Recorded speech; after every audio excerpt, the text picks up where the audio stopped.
अच्छा, उसके बाद ना स्मॉल इंटेस्टाइन में मूवमेंट्स होती हैं, उनको हम बोलते हैं क्या, सेगमेंटेशन कंट्रैक्शंस। क्या, सेगमेंटेशन कंट्रैक्शंस, या फिर इन्हें हम मिक्सिंग मूवमेंट्स भी कहते हैं। ये क्या है, सेगमेंटेशन मूवमेंट। अब बेसिकली सेगमेंटेशन का मतलब क्या है, ये मैं अभी आपको बताता हूँ। ये लेट सपोज ये क्या है, पूरी की पूरी स्मॉल गट है। स्मॉल गट में ये क्या है, ल्यूमेन है। ल्यूमेन में यहाँ पर क्या हुई, कंट्रैक्शन हुई, इस पॉइंट पर कंट्रैक्शन हुई, एंड यहाँ पर भी हुई, यहाँ पर हुई, फिर यहाँ पर हुई, फिर यहाँ पर, फिर यहाँ पर। अब दिख रहे हैं, यहाँ पर कंट्रैक्शन हुई, यहाँ पर ये रिलैक्सेशन है। तो यहाँ पर ये जो फूड है ये यहाँ पर मिक्स होगा, मिक्स हो गया, ये यहाँ से फिर यहाँ पर आ जाएगा। यहाँ पर लेट सपोज ये कंट्रैक्शन हुई, यहाँ पर ये, यहाँ से ये फूड यहाँ पर आ जाएगा। लेट सपोज इसको मैंने रिलैक्स किया यहाँ पर, तो ये जैसे ही यहाँ पर आया, फिर से यहाँ पर ये कंट्रैक्शन हुई, यहाँ पर भी लेट सपोज मैंने कंट्रैक्शन कर दी, ये यहाँ पर मिक्स हो जाएगा, एंड यहाँ पर रिलैक्स कर दिया, यहाँ पर भी रिलैक्स कर दिया, तो ये यहाँ से जाएगा। लेट सपोज ये फूड का डायरेक्शन इस तरीके से, ठीक है। तो ये आगे चलता जाएगा एंड मिक्सअप होता जाएगा, एंड उसकी मूवमेंट होती जाएगी। इस तरह से ये क्या होगा, फूड मिक्सड हो जाएगा। अब देख रहे हैं यहाँ पर, इसको हम मिक्सिंग मूवमेंट भी कहते हैं, ठीक है, मिक्सिंग मूवमेंट। उसके बाद यहाँ पर ये देख रहे हैं, इसमें क्या बन रहे हैं, ये यहाँ पर कंट्रैक्शन हुई, यहाँ पर हुई, यहाँ पर हुई, यहाँ पर हुई, यहाँ पर हुई। तो यही यहाँ पर क्या बन गए, सेगमेंट्स। इसी वजह से इनको हमको कहते हैं, हमें नहीं कहते हैं क्या, segmentation contractions. And segmentation contraction is the special feature of small gut. Small gut में ये बहुत होती हैं। लेट सपोज ये एक डायग्राम है। अब लेट सपोज ये यहाँ पर कंट्रैक्शन हो गई, तो यहाँ पर भी इसकी कंट्रैक्शन होगी आहिस्ता आहिस्ता। तो ये लेट सपोज ये यहाँ पर हुई थी, अब मैंने इस वाले पॉइंट को क्या किया, रिलैक्स कर दिया, एंड इस पॉइंट को मैंने क्या किया, कंट्रैक्ट कर दिया। यहाँ पर ये देख रहे हैं, ये बिल्कुल रिलैक्सड है, एंड ये यहाँ पर क्या हुई, इसमें कंट्रैक्शन होगी। जहाँ पर ल्यूमेन नैरो हो जाएगी वहाँ पर कंट्रैक्शन है, ये यहाँ पर इसमें कंट्रैक्शन होगी। तो ये यहाँ पर ये फूड पार्टिकल्स यहाँ पर क्या हुए, मतलब कि यहाँ से ये थोड़े से अलग हो गए। मतलब कि ये यहाँ पर लेट सपोज ये फुल पार्टिकल था, ये यहाँ से बिल्कुल छोटे छोटे हो गए, एंड यहाँ पर ये क्या हो जाएंगे, यहाँ पर ऐसे ये मिक्स होते जाते हैं। इसी वजह से इन्हें हम बोलते हैं क्या, मिक्सिंग मूवमेंट्स, या फिर इन्हें हम सेगमेंटेशन मूवमेंट्स भी कहते हैं। एंड ये स्मॉल इंटेस्टाइन का स्पेशल फीचर है, ठीक है। होप कि आपको ये क्लियर हो गया होगा जो डायग्राम में मैंने बताया आपको। अच्छा, उसके बाद अभी हम मूव करते हैं किस पर, हमारा जो टॉपिक है अभी डिस्कस करने का वो है डिग्लूटिशन। क्या, डिग्लूटिशन। अब डिग्लूटिशन आपके पास क्या होता है, स्वॉलोइंग रिफ्लेक्स होता है, ठीक है। अब लेट सपोज ये क्या आपके पास ब्लू वाला, ये क्या है, फूड पार्टिकल है, ये क्या है, बोलस है आपके पास। अब जैसे ही आपने बोलस लिया, तो ये क्या आपके पास टंग है। तो जैसे ही आपने लिया, बोलस लिया, आपने उसको च्यू किया।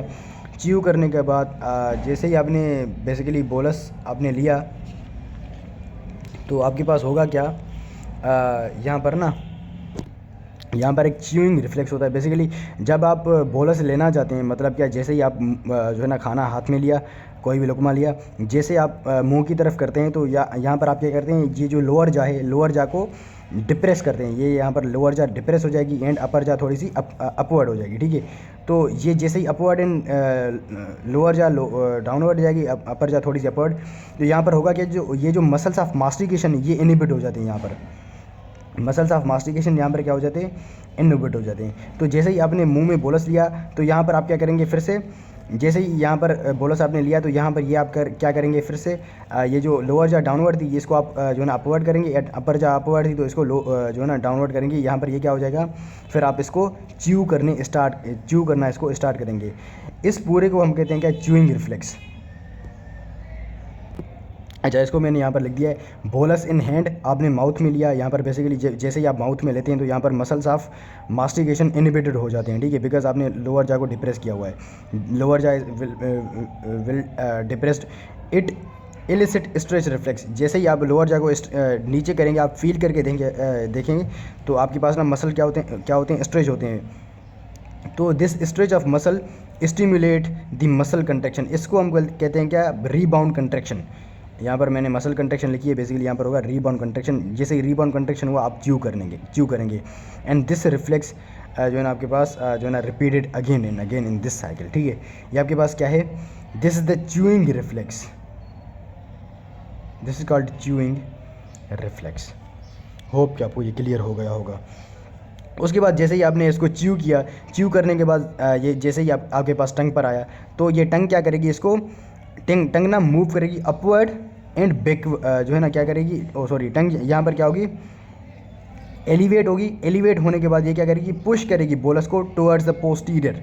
पोस्टीरियरली इसको ये यूँ है, लेट सपोज ये एलिवेट होगी एंड पुश करेगी इसको बैकवर्ड, मतलब या पीछे इसको जो है ना धकेलेगी।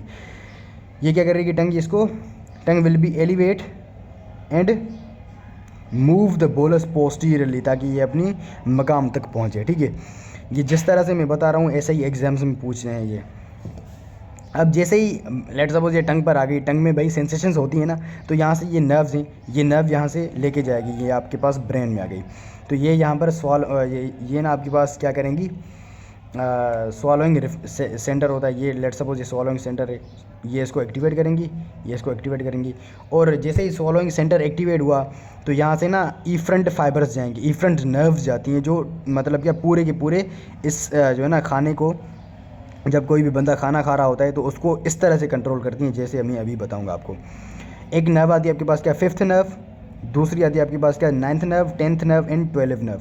फिफ्थ नर्व आपके पास मसल्स ऑफ मास्टिकेशन को आपके पास क्या करेगी, कंट्रोल करेगी। एंड नाइन्थ एंड 10th आपके पास लेरेंजियल एंड फ्रेंजियल मसल्स को कंट्रोल करेंगे। एंड 12th नर्व आपके पास टंग के मसल्स को पूरों को कंट्रोल करेगी। ठीक है, बिकॉज ये आपके पास नेसेसरी होते हैं इन द डिग्लूटिशन या फिर खाना खाने में। ठीक है, अब बेसिकली यहाँ पर होगा क्या, ये जो फाइबर्स यहाँ पर आ रहे हैं ना, ये इसको भी एक्टिवेट करेंगे एंड इस सेंटर को भी इनिबिट करेंगे। दिस इज़ योर रेस्पिरेटरी जो है ना सेंटर।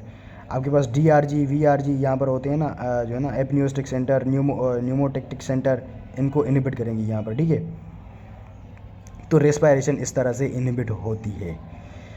अच्छा, अब लेट सपोज ये बोलस आपके पास बिल्कुल पोस्टीरियरली आ गया, ये यहाँ पर आ गया।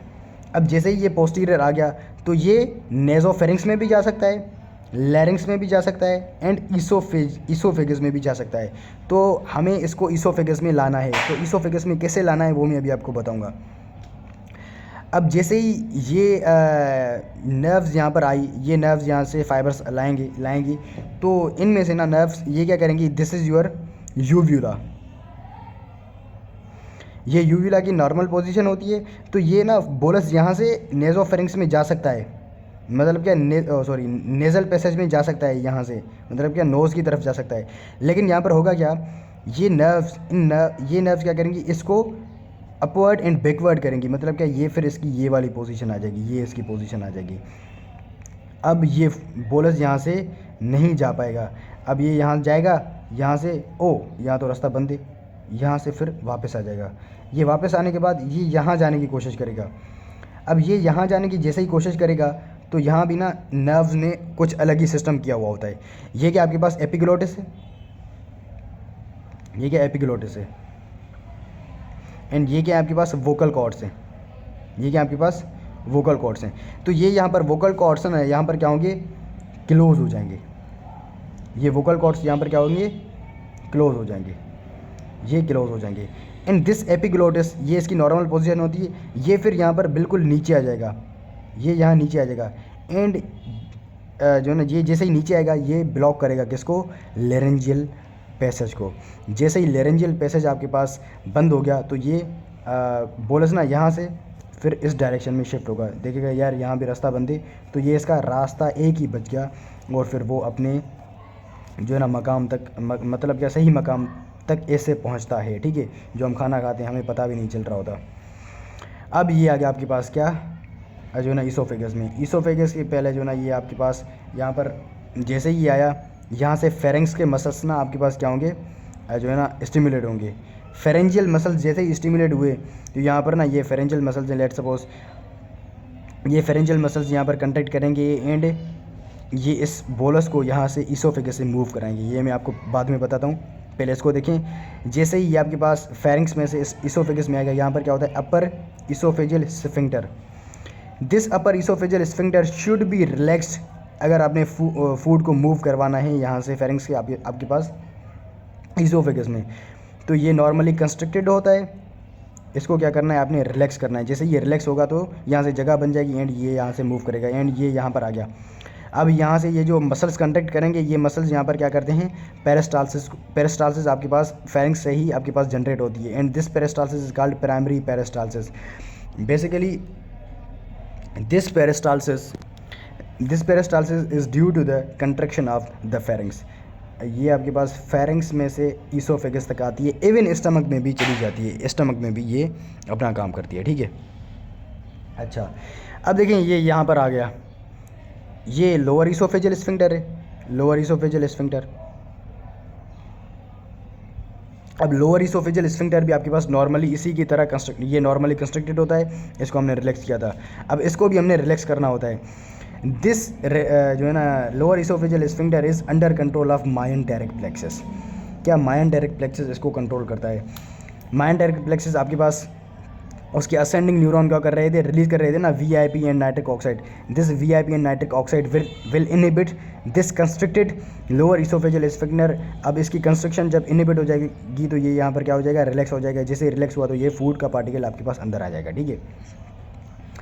This is the primary peristalsis, इसका ये मैकेनिज्म था। उसके बाद अगर फूड इस ईसोफेजियल पाइप में स्टक हो जाए, ये लेट सपोज ये थोड़ा सा पार्ट है, इसमें ये क्या हुआ, स्टक हो गया ये आपके पास क्या जो है ना फूड का पार्टिकल, तो एक पेरिस्टालसिस सिर्फ इसी पार्ट में जनरेट होगी, इसी पार्ट में एक पेरिस्टालसिस जनरेट होगी। उस पेरिस्टालसिस को हम बोलते हैं क्या, secondary peristalsis. If bolus is stuck in esophageal wall, the peristalsis occur in that part only is called secondary peristalsis। ये प्राइमरी पेरिस्टालसिस सेकेंडरी आपसे बहुत पूछेंगे, ठीक है। प्राइमरी आपके पास कहाँ पर होती है, सेकेंडरी कहाँ पर होती है, ठीक है। एंड ये वाला आपके पास लोअर ईसोफेजियल स्फिंक्टर आपके पास क्या होगा, रिलैक्स करना चाहिए। जैसे ही ये यहाँ पर रिलैक्स करेगा, ईसोफेगस का स्फिंक्टर रिलैक्स करेगा, तो यहाँ पर ना ये देख रहे हैं ईसोफेगस से जो है ना अपर पार्ट, ये क्या है, फंडस है, फंडस ऑफ द स्टमक। इसके साथ साथ ना ईसोफेगस के साथ साथ ये फंडस का पार्ट भी ना क्या करता है, स्टमक का फंडस पार्ट ये भी रिलैक्स हो जाता है। इस रिलैक्सेशन को हम बोलते हैं क्या, receptive relaxation. Basically receptive relaxation आपसे बहुत पूछते हैं कि ये क्यों होती है, ठीक है। एंड इसका मैकेनिज्म जो मैंने बताया, ये यहाँ पर लोअर ईसोफेजियल स्फिंक्टर जैसे ही रिलैक्स हुआ, इसके साथ साथ ना ये upper part of the stomach, fundic part of the stomach भी रिलैक्स होता है इसके साथ साथ, ठीक है। ये this is called the receptive relaxation. अच्छा जी, तो ये भी हमारे पास हो गया। अच्छा, उसके बाद यहाँ पर एक और चीज़ मैंने मिस कर दी थी, ये लैरिंग्स क्या करेगी, मूव करेगी अपवर्ड एंड एंटीरियरली। अब let's suppose this is the normal position, अगर मैं लैरिंग्स को अपवर्ड मूव करूंगा एंड एंटीरियरली मूव करूंगा, अपवर्ड एंड एंटीरियरली, तो यहाँ पर ये क्या है, जो है ना फेरिंग्स एंड ईसोफेगस, इस पाइप को क्या मिलेगी, अगर ये इसकी नॉर्मल पोजीशन है, लेट सपोज मैं इसको यहाँ पर लाऊं, अपवर्ड भी किया एंटीरियर भी किया, तो ये लेट सपोज यहाँ पर आ गई, तो इसमें इस पाइप में क्या होगी, जगह बहुत बन जाएगी, तो ये जो बोलस है आपके पास ईजिली यहाँ पर आ जाएगा, ठीक है। होप कि आपको जो मैं बोल रहा हूँ वो समझ में आ रहा होगा। अच्छा, उसके बाद यहाँ पर एक कंडीशन होती है जिसे हम बोलते हैं क्या, achalasia. Basically achalasia is the disease in which lower oesophageal sphincter does not relaxes. इसमें ये लोअर ईसोफेजियल स्फिंक्टर रिलैक्स नहीं करता एंड फूड आपके पास ईसोफेजियल पाइप में ही रहता है, स्टमक में नहीं आता, and food will stuck in, oh sorry यहाँ पर स्टमक लिखा है मैंने, यहाँ पर ईसोफेगस होना चाहिए, ठीक है। ये इसकी डायग्राम हमारे पास ऑस्पीज में लगी थी जो है ना इसकी एकलेजिया की, और इसी के रिलेटेड पूरे के पूरे क्वेश्चंस किए थे मुझसे, ठीक है। अच्छा, एकलेजिया क्यों होती है, यहाँ पर आपको मैंने बताया ना, इसको इनहिबिट कौन करता है, मायोन्टेरिक प्लेक्सस के न्यूरोट्रांसमीटर्स।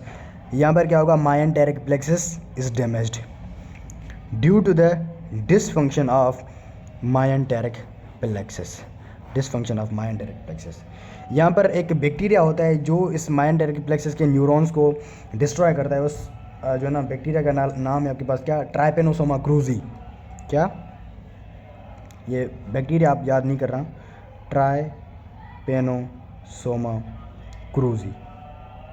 ट्राइपेनोसोमा क्रूजी क्या करता है, इस मायोन्टेरिक प्लेक्सस का क्या करता है, डिसफंक्शन करवाता है एंड एकलेजिया होती है इसकी, तो इसके वजह से, ठीक है। अच्छा, उसके बाद यहाँ पर मैंने एक चीज़ मिस कर दी, जैसे ही ये हुआ ना तो यहाँ पर एक स्लिट फॉर्म होती है, ये दो मसल्स होते हैं जो आपके पास ना ये स्लिट फॉर्म करते हैं। इन दो मसल्स का आपके पास नाम क्या है, पैलेटोग्लोसस एंड पैलेटोफ्रेंजियस मसल। क्या, पैलेटोग्लोसस एंड पैलेटोफ्रेंजियस मसल्स, ये दोनों क्या करते हैं, form a slit which prevent the movement of large particle of the food. आप देख रहे होते जब आप फूड खा रहे होते हैं तो अगर आपने लार्ज पार्टिकल लिया हुआ है तो वो आपके पास उसकी मूवमेंट नहीं होती, ठीक है, आपके पास बेसिकली माउथ में से। वो क्यों नहीं होती? दो मसल्स होते हैं, पेलेटो जो है ना आपके पास क्या, ग्लोसस एंड पेलेटो फ्रेंचिस, जो कि इसके लार्ज पार्टिकल की मूवमेंट को इनहिबिट करते हैं। ये आपसे एमसीक्यू पूछा जाता है, ठीक है, कौन से मसल्स इसको प्रिवेंट करते हैं, स्लिट फॉर्म करते हैं। पेलेटो ग्लोसस एंड पेलेटो फ्रेंचिस, ये मैंने नाम नहीं लिखे, आप लिख देना। अच्छा, मैंने टॉपिक जैसे ही स्टार्ट किया मुझे यहाँ से स्टार्ट करना चाहिए था, बट अगर आपको ये वाला पूरा क्लियर है तो ये आपके चुटकियों का खेल है। बेसिकली ये जो डिग्लूटिशन थी, स्वॉलोइंग था, इसमें 3 जो है ना स्टेजेस होती हैं। एक वॉलंटरी स्टेज होती है एंड आपके पास ईसोफेजल फेरेंजियल होती है, एंड तीसरी आपके पास ईसोफेजल होती है। वॉलंटरी स्टेज आपके पास ना क्या होती है, इज़ दी 1 सेकेंड, इसका टाइम याद करना, 1 सेकेंड इसका जो है ना टाइम होता है। एंड फेरेंजियल स्टेज का आपके पास 3 to 4 आपके पास टाइम होता है, एंड ईसोफेजल का 8 to 10 होता है। Basically oesophageal and pharyngeal are involuntary होती हैं। एंड वॉलंटरी आपके पास कौन सी होती है, जो है ना आपके पास ओरल होती है, ठीक है, इसको हम ओरल भी कह सकते हैं। होप कि आपको ये पूरा क्लियर हो गया होगा। So this is all about the डिग्लूटिशन।